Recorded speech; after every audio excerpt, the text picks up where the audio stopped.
రాయచోటి ఉగ్ర కేసు సంచలన విషయాలు. అన్నమయ్య రాయచోట్లో నిందితులిద్దరూ ఆలు ఉమ్మ టెర్రరిస్టులని పోలీసులు వెల్లడించారు. వారి ఇంట్లో 50 ఎల్ఈడీలు, తయారీకి ఉపయోగించే సామగ్రి, తుపాకులు, సూట్ కేస్, బకెట్ బాంబులు, మారణాయుధాలు, కోడింగ్ బుక్స్, హ్యాకింగ్ సాఫ్ట్వేర్లు, నగరాల మ్యాప్ సీజ్ చేశామన్నారు. ఒక పెద్ద ఉగ్ర కుట్రను భగ్నం చేశామని తెలిపారు. వారు గత 20 ఏళ్లుగా అమానుల్లా, మన్సూర్ పేర్లతో రాయచోట్లో నివసిస్తున్నారని వివరించారు. Second person name is Mohammad Ali alias Mansoor. ఈ అలియాస్ అన్న పేర్లు ఇక్కడ వీళ్ళు పెట్టుకున్న పేరు. ఈ అబూబకర్ అన్నతను 5 సంవత్సరాల క్రితం మ్యారేజ్ చేసుకున్నాడు. ఈ మన్సూర్ అన్నతను 10 సంవత్సరాల క్రితం మ్యారేజ్ చేసుకున్నాడు. ఈ అమ్మాయిలు రాయచోటి గాలివీడు ఏరియా లేడీస్ వీళ్ళు. మరి 5 సంవత్సరాలు 10 సంవత్సరాల నుండి ఒక చిన్న ఇంట్లో ఉంటూ ఇంత సీజర్ మాకు పట్టుబడి ఆ ఇంట్లో సామానం గురించి ఇంట్లో ఆడవాళ్ళకి తెలియదు అనుకుంటే అన్నది మాకు అనుమానాస్పదంగా ఉంది.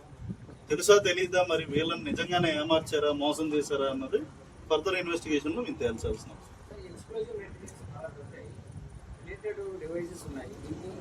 ఆక్టోపస్ నుండి కూడా బాంబు ఎక్స్పర్ట్స్ వచ్చారు.